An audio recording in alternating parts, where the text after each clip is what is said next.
Hey everyone, खुलुमबाय नोंथांमोनखौ आंनि गोदान भिडिअआव बयखौबो बरायहरनाय थाबाय। दिनै जोंना गामियाव गार्जेन मिट दङ। बेवहाय जों फुङावनो जायगा साफा खालामनो थाखाय ओंखारबोबाय। माखासे हौवासाफोरा आलासि जिरायहोनो थाखाय जायगा साजायगासिनो हनै माखासे बिबारफोरबो लाबोना दोनफैबाय। जायगाफोरखौ एसे समायसिन होनो थाखाय बिबारफोरखौबो साजायनानै दोनफैबाय आरो माबायदि खालामबा माबायदि जागोन बेनिनो रायलायगासिनो आरो माखासे। जोंनि समखं बर' अलंबारि क्लाबनि लाइब्रेरि बेवहायनो समखं गामिनि माखासे मिटिंफोरखौ खुंनाय जायो। माखासे गथ'फोरा मेथाइ दामनायजों मोसाबाय थाबाय आरो जोंबो खामानि मावखांना न' फारसे फैफिनबाय।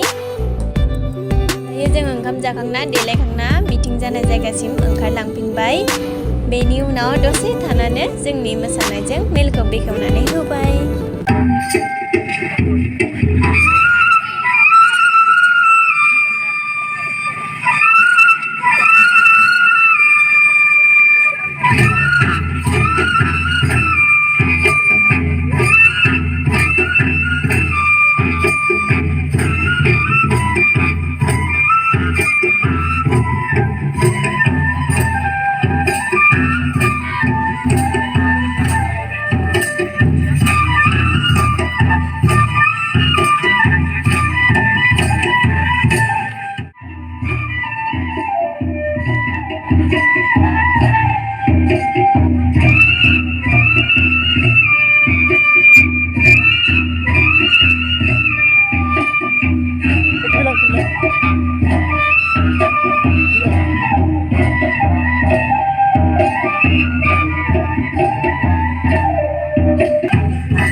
गाहाय आलासि हिसाबै जनाय बर' थुनलाइ आफादनि आफादगिरि दिलीप बसुमतारी सारखौ लिंहरनाय जादों। लोगोसे बेवहाय सेथि थाखोआव उथ्रिसारनाय फरायसाफोरखौ बरायनायजों लोगोसे मान बावनाय हाबाफारि लानाय जादों।